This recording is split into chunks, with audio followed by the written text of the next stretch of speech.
శాంతి. ETV life ఆధ్యాత్మిక channel మానస కార్యక్రమానికి స్వాగతం.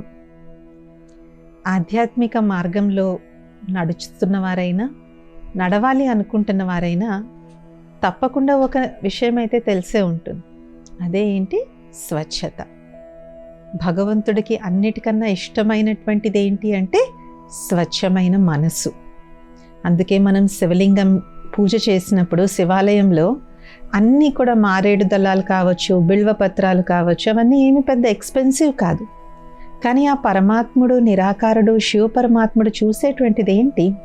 స్వచ్ఛమైన మనస్సు. కాబట్టి స్వచ్ఛతకు మనం ఆధ్యాత్మిక మార్గంలో చాలా ప్రాధాన్యత ఇస్తాం. ఏ రోజన్నా పండగున్నా, లేదంటే మనం ఒక దేవాలయానికి వెళ్తున్నా, ఒక ప్రత్యేకమైన పూజా కార్యక్రమాలకు మనం హాజరవుతున్నా చాలా మనం స్వచ్ఛంగా ఉండడానికి, పరిశుభ్రంగా ఉండడానికి చాలా మనం ప్రయత్నిస్తాం. అలాగే కొంతమంది భక్తులు దీక్షా సమయంలో కొంతమంది నెల రోజులు, 2 నెలలు, వారం రోజులు, దేవి నవరాత్రులు వచ్చాయంటే 9 రోజులు, అయ్యప్ప దీక్ష వచ్చిందంటే 40 డేస్, ఇలాగా కొన్ని దీక్షా సమయాల్లో కూడా వాళ్ళు పవిత్రత యొక్క వ్రతాన్ని వాళ్ళు ఆచరిస్తారు. బ్రహ్మచర్యము, సంపూర్ణ సాత్వికమైనటువంటి ఆహారము, నియమ ప్రకారంగా పూజలను అనుసరించడము, అదే సమయంలో నలుగురికి పరోపకారంగా అన్నదాన కార్యక్రమాలు ఏర్పాటు చేయడం, ఇలాగా ఎన్నో సత్కార్యాలను చేయడంతో పాటు పర్సనల్ ప్యూరిటీ అంటే వ్యక్తిగతమైనటువంటి పవిత్రతకు, స్వచ్ఛతకు చాలా ప్రాధాన్యత ఇస్తారు. కానీ మనం చాలాసార్లు మానస కార్యక్రమంలో చెప్పుకున్నాము, ఆధ్యాత్మికత అనేటువంటిది జీవితకాలం చేయవలసినటువంటి ప్రయాణం. It's a life long journey. కాబట్టి ఇలాంటి లైఫ్ లాంగ్ జర్నీలో మనం ఏ విధమైనటువంటి పవిత్రతను, శుచి, శుభ్రతను పాటించాలి? అనగానే అందరూ ఏమి అనుకుంటారు? మనసు పవిత్రంగా ఉంటే చాలు, శరీరం పవిత్రంగా ఉంటే చాలు అనుకుంటారు. Which is in fact 100% correct. చాలా కరెక్ట్ అయిన విషయం. కానీ శరీరము, మనసు అంత సులభంగా పవిత్రంగా అయిపోతాయా? కాబట్టి ఇవాల్టి మానస కార్యక్రమంలో ఆధ్యాత్మిక మార్గంలో నడిచేవారు అవ్వచ్చు, నడవాలనుకుంటున్న వారు కావచ్చు కూడా పవిత్రత యొక్క, ఈ స్వచ్ఛత యొక్క కొన్ని సూక్ష్మమైన రహస్యాలను మనం తెలుసుకుందాము. అందరికీ ఫస్ట్ తెలిసినటువంటి పవిత్రత తనువు యొక్క పవిత్రత, తర్వాత మనసు యొక్క పవిత్రత. కానీ దీన్ని మనం కొంచెం సూక్ష్మంగా వెళ్దాం. తనువు యొక్క పవిత్రత అంటే కేవలం స్నానం చేసి కొత్త బట్టలు కట్టుకోవడం మాత్రమే కాదు. మనం స్వీకరించేటువంటి ఆహార పానీయాల పవిత్రత కూడా చాలా ఉన్నతమైనటువంటిది. ఎందుకంటే మనం తీసుకునేటువంటి ఎలాంటి ఆహార పానీయాలైనా కూడా ముందు శరీరం పైన ప్రభావం చూపెడతాయి, తర్వాతే అది మనసు దాకా వెళ్తుంది. అలాగే ఎంతెంతైతే మనం భోగ విలాసాలకు దూరంగా ఉంటామో, భోగ విలాసము అంటే కేవలం మనం కామవికారం గురించి మాత్రమే మాట్లాడుకోవటం లేదు. మనం చూసేది, మనం వినేది, మనం మాట్లాడేది, ఈ విధంగా ఈ ఇంద్రియాలు ఏవైతే పంచేంద్రియాలు మనకి లభించాయో, ఈ ఇంద్రియాల ద్వారా మనం ఏది గ్రహిస్తున్నా, ఏది స్వీకరిస్తున్నా వాటిల్లో కూడా పవిత్రత, స్వచ్ఛత ఉండడం చాలా ముఖ్యం. ఎందుకంటే మనం ఎంత పరిశుభ్రంగా మనం స్నానం చేసి, నిజంగా కొత్త చీర కట్టుకుని, లేదంటే కొత్త పట్టు వస్త్రాలు ధరించి ఎంత చేసినా మనం తినేటువంటి ఆహార పానీయాలు, మనం చూసేది, వినేది, వీటిల్లో ఎప్పుడైతే అపవిత్రత వస్తుందో అది మొట్టమొదటిగా శరీరాన్ని ప్రభావితం చేస్తుంది. అందుకనే చూడండి, మనం దేవాలయాలకు వెళ్ళినప్పుడు ప్రతి దేవాలయంకి ఎంట్రన్స్లోనే ఏం పెడతారు? కాళ్ళు కడుక్కోవడానికి నీళ్లు పెడతారు. పెద్ద పెద్ద దేవాలయాల్లో అయితే ఇంకా గర్భగుడిలోకి వెళ్ళేటప్పుడు అక్కడ ఆటోమేటిక్గా ద్వారబంధరం దగ్గరే నీళ్లు పారేటట్టుగా చేస్తారు. సో మనం నడుస్తున్నప్పుడు ఆటోమేటిక్గా నీళ్లు మన పాదాలని తాకి వెళ్తాయి. ఎందుకు? మనం దేవాలయంలోకి వెళ్ళిన తర్వాత కూడా అవి ఇవి తినచ్చు, తాగచ్చు, వీటన్నిటిగా చేయడానికి అని చెప్పేసి గర్భగుడిలోకి ఎంటర్ అయ్యే ముందు కూడా అక్కడ నీళ్లు వదలటం చూస్తూ ఉంటాం. సో తనువు యొక్క స్వచ్ఛత అనేటువంటిది ఇంద్రియ స్వచ్ఛత మీద ఆధారపడి ఉంటుంది.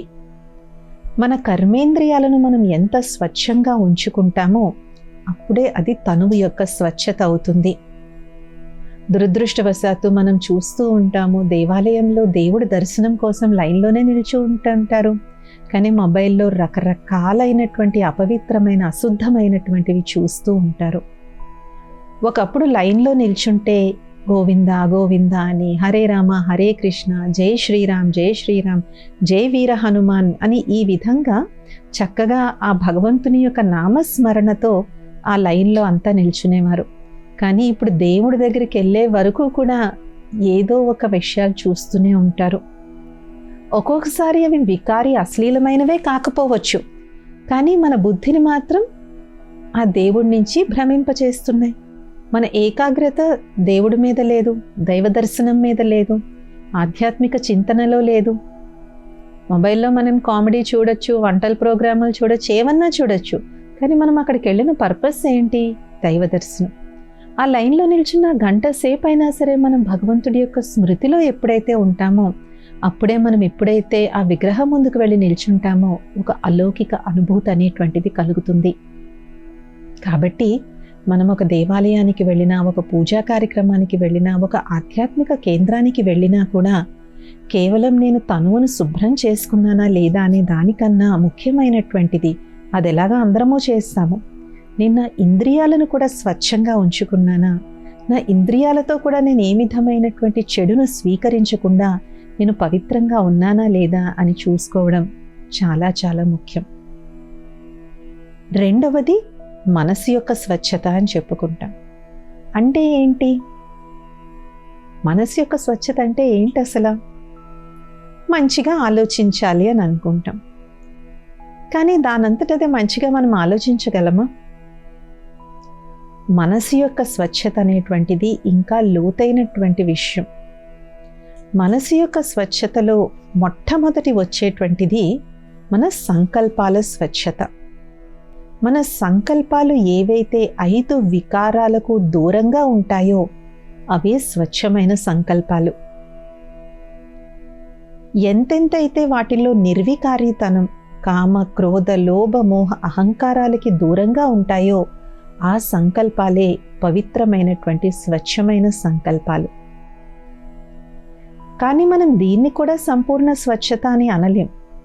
ఇది కేవలం మనం నెగటివ్గా ఆలోచించటం లేదంతే. కానీ ఈ కాలంలో నెగటివ్గా ఆలోచించకపోయినా వ్యర్థము అంటే వేస్ట్గా ఆలోచించడం చాలా ఎక్కువైపోయింది. ఇతరుల గురించి ఆలోచించడం, గడిచిపోయిన దాని గురించి ఆలోచించడం, భవిష్యత్తు గురించి ఊరికే ఆందోళన చెందడం, లేదంటే ఎప్పుడో ఎవరో అన్న మాటల్ని పదే పదే తలుచుకోవడం, లేదంటే అనవసరమైనటువంటి విషయాలు చూడడం వల్ల వాటి ఆలోచనలు, ఎవరో ఏదో ఫార్వర్డ్ పంపిస్తారు, ఆ ఫార్వర్డ్ గురించి మనం ఆలోచిస్తూ ఉంటాము. అంటే ఎవరో ఏదో స్టేటస్లో పెడతారు, దాన్ని మనం ఆలోచిస్తూ ఉంటాము. కాబట్టి నెగటివ్ థింకింగ్ లేకపోయినా వేస్ట్ థింకింగ్ అంటే వ్యర్థ సంకల్పాలు కూడా ఒక సూక్ష్మమైనటువంటి అపవిత్రత కిందే మనం చెప్పుకోవచ్చు. ఎందుకు ఇంత సూక్ష్మంగా చెప్పడం జరుగుతుంది అంటే, చాలాసార్లు ఆధ్యాత్మిక మార్గంలో మనం దీక్షతో నడుస్తూ ఉన్నా ఒక్కోసారి మనం దారి మళ్ళీపోతాము. దానికి పెద్ద పెద్ద విషయాలే కారణం అవ్వక్కర్లేదు. ఇలాంటి చిన్న చిన్న విషయాల్లో అజాగ్రత్త వల్లే బండి కింద పడిపోతుంది. చూడండి, మనము ఎంత పెద్ద కారు మనం నడుపుతున్నా ఆ కారుకి చిన్న గులకరాయి తగిలి టైర్ పంక్చర్ అయిందనుకోండి, కార్ అవుట్ ఆఫ్ బ్యాలెన్స్ అవుతుందా లేదా? అది వెళ్ళి పెద్దగా ఏదో చెట్టుకే రాయికో గుద్దుకో అక్కర్లేదు, ఒక్కోసారి ఒక చిన్న గులకరాయి కూడా కార్ని అస్తవ్యస్తం చేస్తుంది. అలాగే మన ఆధ్యాత్మిక ప్రయాణంలో పెద్ద పెద్ద అవరోధాలే మనకి రాకపోవచ్చు, కానీ ఇలాంటి చిన్న చిన్న అజాగ్రత్తలు ఏవైతే మనం చేస్తూ ఉంటామో దానివల్ల తర్వాత పెద్ద యాక్సిడెంట్ అయ్యి కొంతమంది ఆధ్యాత్మిక మార్గాన్ని వదిలి వెళ్ళిపోతారు. కాబట్టి సంకల్పాల యొక్క శుద్ధిలో నెగిటివ్ సంకల్పాలు చేయకూడదన్న విషయం మనందరికీ తెలుసు. కానీ దానికన్నా ఒక మెట్టు ఎక్కువ వ్యర్థ సంకల్పాలు చేయకపోవడం, వేస్ట్ థాట్స్ చేయకపోవడం. మనసు యొక్క స్వచ్ఛతలో ఉన్నటువంటి ఇంకొక ఇంకా సూక్ష్మమైన విషయం, సంకల్పాల కన్నా సూక్ష్మమైన విషయం మన ఊహల యొక్క పవిత్రత, మన ఇమాజినేషన్ యొక్క పవిత్రత. నాకు ఇది కావాలి, నాకు అది కావాలి. రావణాసురుడికి కూడా ఏంటి ఉన్నటువంటి ఏకైక లోపం ఏమైంది? సీతాదేవి పట్ల అతనికి ఉన్నటువంటి కుదృష్టి, చెడు ఆలోచనలు.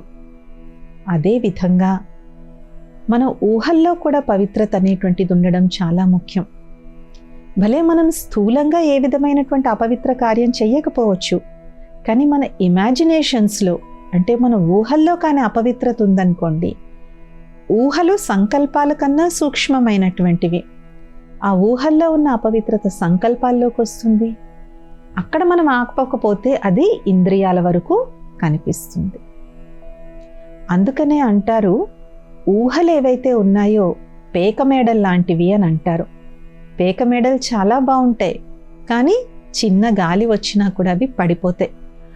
అదేవిధంగా మన ఊహల్లో ఏవైతే మనం ఊహించుకుంటూ ఉంటామో, పగ, ప్రతీకారం, కక్ష, ఒక్కోసారి కామపూరితమైనటువంటి ఊహలు కూడా మనకి వస్తూ ఉంటాయి.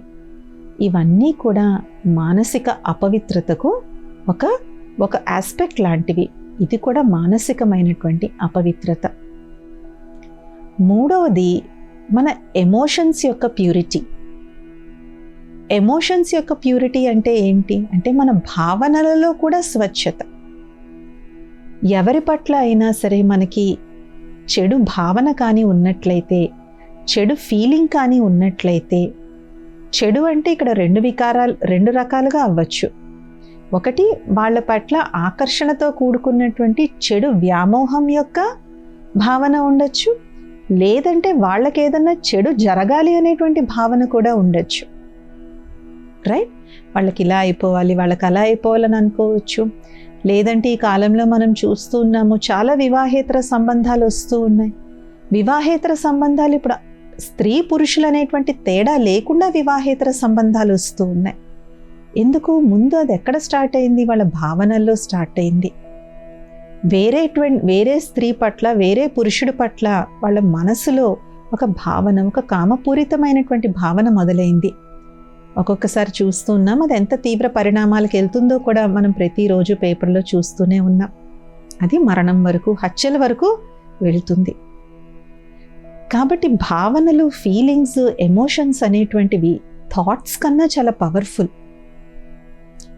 చూడండి, మనం ఒక్కొక్కసారి వీరావేశంలో వచ్చినప్పుడు మన మనసు మనకి చెప్తూ ఉంటుంది, ఆగు, తగ్గు తగ్గు తగ్గు తగ్గు అని. కానీ మన చెయ్యి ఆగదు, మన నోరు ఆగదు, మనం అనేస్తాం, లేదంటే కొట్టేస్తాం.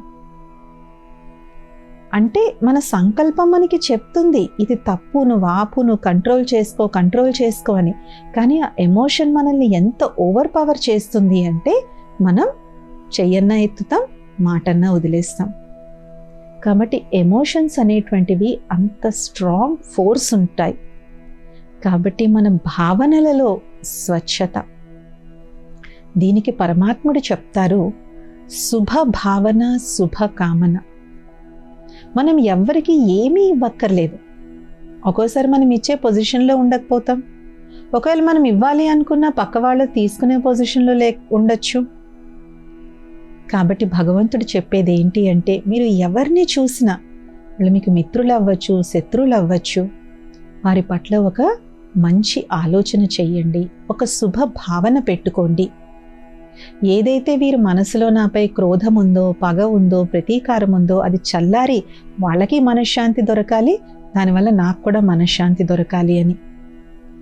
శుభ భావనలో ఉన్న బలము, శక్తి నార్మల్ కాదు.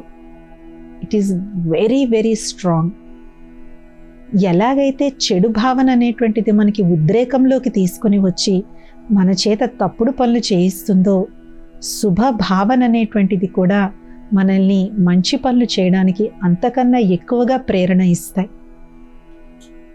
చూడండి, ఒక రాయి అనేటువంటిది ఎంత బలంగా ఉంటుంది, కానీ రోజు దాని మీద నీటి చుక్క పడింది అనుకోండి, ఓ 10 రోజుల తర్వాత నాచు చేరుతుంది.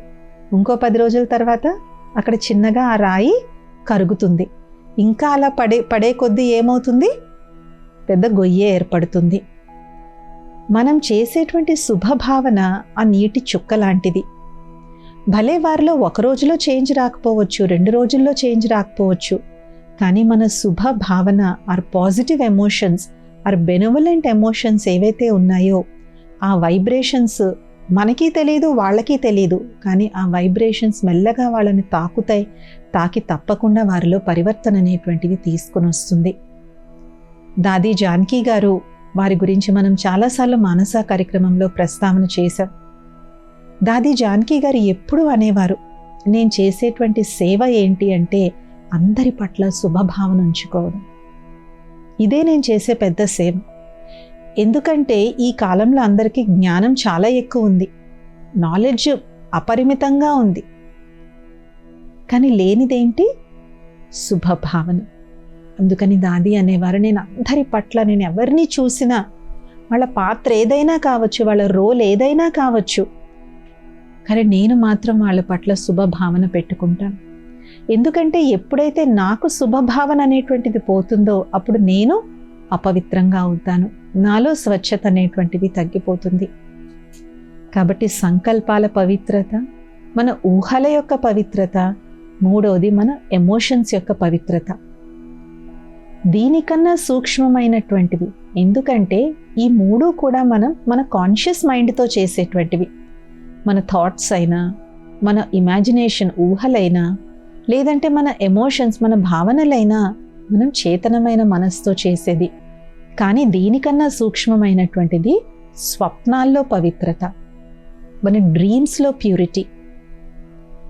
ఎందుకంటే స్వప్నాలు అనేటువంటివి కాన్షియస్ మైండ్ యొక్క కంట్రోల్లో లేవు. అది మనం పడుకున్నప్పుడు మనకి ఏ స్వప్నమన్నా రావచ్చు, బట్ ఏ స్వప్నము కూడా దానంతటది రాదు. దానికి బేస్ ఏముంటుంది? మనం రోజంతా దేని గురించి అయితే ఎక్కువగా ఆలోచిస్తామో, ఆ రోజే కాకపోవచ్చు, ఆ అరౌండ్ దట్ పీరియడ్ మనం దేని గురించి అయితే ఎక్కువగా మనం థాట్స్ చేస్తూ ఉంటామో అవే మనకి స్వప్నాల రూపంగా వస్తాయి.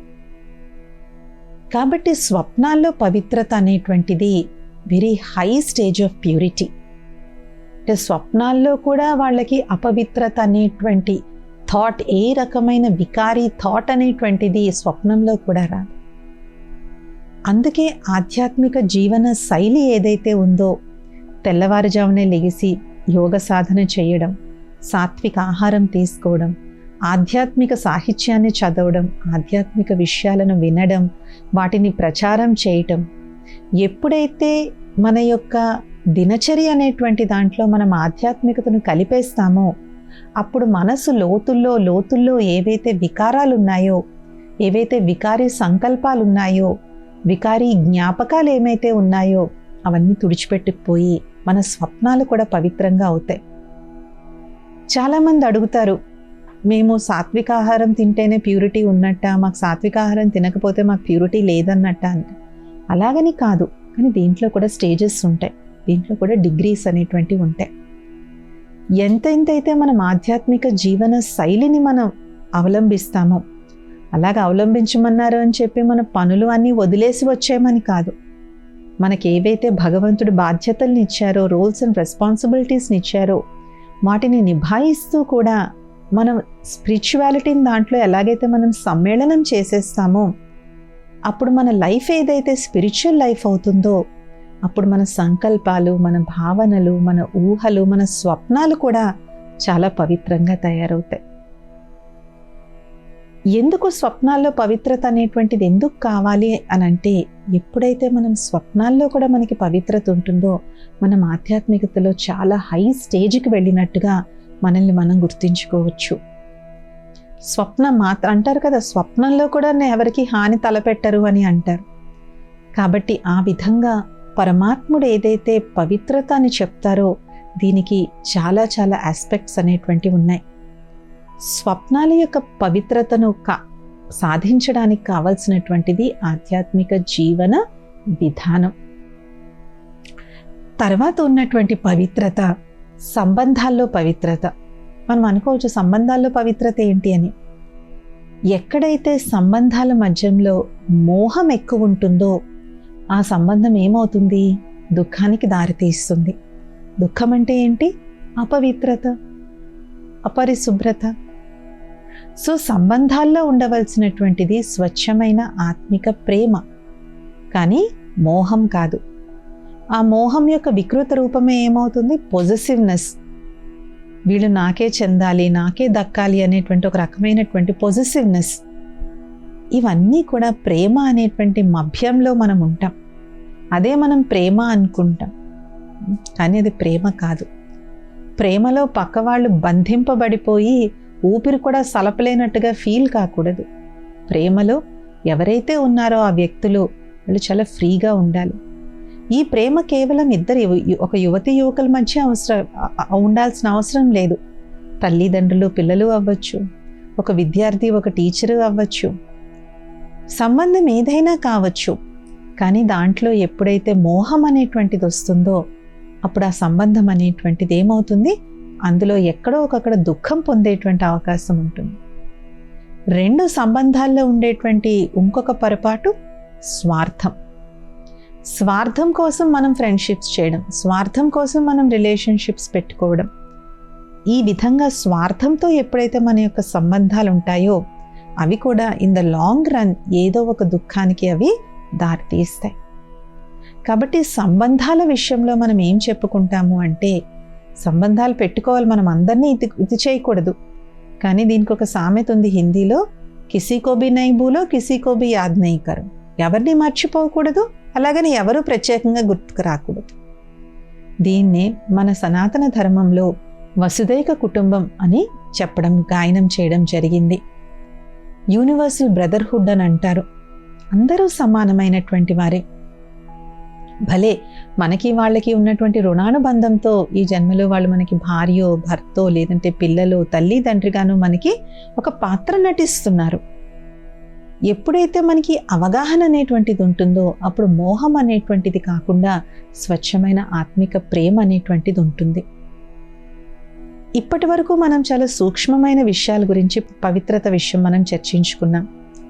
కానీ ఆధ్యాత్మిక మార్గంలో నడిచేటువంటి పవిత్రతలో ఉండే ఇంకొక చాలా పెద్ద ఆస్పెక్ట్, ధనం కూడా పవిత్రంగా మనం వినియోగించాలి. భగవంతుడు ఒకరికి ధనం ఇచ్చారు అంటే అది భగవంతుడు ఇచ్చినటువంటి వరం.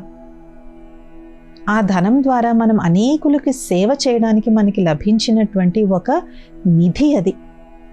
దాన్ని మనం ఎంతెంతైతే పవిత్ర కార్యాలకు, పవిత్ర ఈశ్వరీయ సేవకు వినియోగిస్తామో ఆ ధనం అనేటువంటిది మన దగ్గర పెరగడమే కాకుండా ఆ ధనం వల్ల మనకి ముఖ్యంగా ఏంటంటే సుఖం లభిస్తుంది. ఎప్పుడైతే మనకి ధనం వల్ల సుఖం కాకుండా బాధ, భయం, నేర చరిత్ర ఇలాంటివన్నీ వస్తున్నాయంటే ఆ ధనము అపవిత్రమైనటువంటి ధనం. ఏ ధనం వల్ల అయితే మనకి సుఖం లభిస్తుందో, ఆ ధనం మనకి సమయానికి ఉపయోగపడుతుందో. చూడండి, కొంతమందికి ఎంతో డబ్బు ఉంటుంది కానీ సమయానికి చేతిలో పైసా కూడా ఉండదు. అంటే ఏంటి?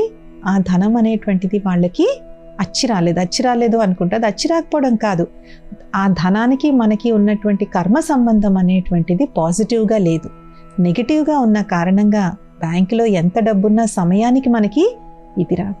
అలాగే ఒకరు నార్మల్గా ఉండొచ్చు కానీ సమయానికి వాళ్ళకి డబ్బు లోటు అనేటువంటిది ఎప్పుడూ ఉండదు. సో మన దగ్గర ఎంత ఆస్తి డబ్బు నిలవుందని కాదు, దానివల్ల నాకు ఎంత సుఖం లభిస్తుంది, అది నాకు సమయానికి సద్వినియోగం అవుతుందా. లేదంటే కొంతమంది చూడండి, బోలెడ్ డబ్బు ఉంటుంది, ఏదో స్కీముల్లో పెట్టి బోలెడ్ డబ్బు లాస్ అయిపోతారు. వాళ్ళు 1,00,000 పెడితే మీకు 5 లక్షలు వస్తుందని స్కీముల్లో పెడతారు. 5 లక్షలు కాదు కదా, ఉన్నది కూడా బ్యాంకులోంచి తుడిచిపెట్టుకుపోతుంది. ఇవన్నీ కూడా ఏంటి అంటే ఆ ధనంతో మనకి నెగిటివ్ కార్మిక్ అకౌంట్ ఉంది. కాబట్టి ధనంలో కూడా పవిత్రత, ధనాన్ని కూడా సత్కార్యాలకు వినియోగించి దాని నుంచి కూడా మనము పుణ్యాన్ని సంపాదించుకోవచ్చు. సో ధనం యొక్క పవిత్రత అనేటువంటిది చాలా పెద్ద టాపిక్. కానీ దీన్ని సింపుల్గా అండర్స్టాండ్ చేసుకోవాలి అంటే, ఏ ధనం వల్ల అయితే మనకి సుఖం లభించి సమయానికి పనికొచ్చి అది మనకి ఇతరులకి ఉపయోగపడుతుందో అదే శ్రేష్టమైన పవిత్రమైన ధనం. కాబట్టి పవిత్రత యొక్క ఇన్ని సూక్ష్మ విషయాలను మనం ఇవాల్టి మానసాల్లో తెలుసుకున్నాం. వీటిని ఒక్కొక్కటిగా మనం మనన చింతన చేస్తూ ఇందులో నేను ఇంప్రూవ్ చేసుకోవాలి అనేది మనం అందరం ఆలోచించుకోవాల్సిన విషయం. ఇది ఇవాల్టి మానస కార్యక్రమం. వచ్చే మానసాలు ఇంకొన్ని అంశాలు తెలుసుకుందాం. ఓం శాంతి. నమస్తే.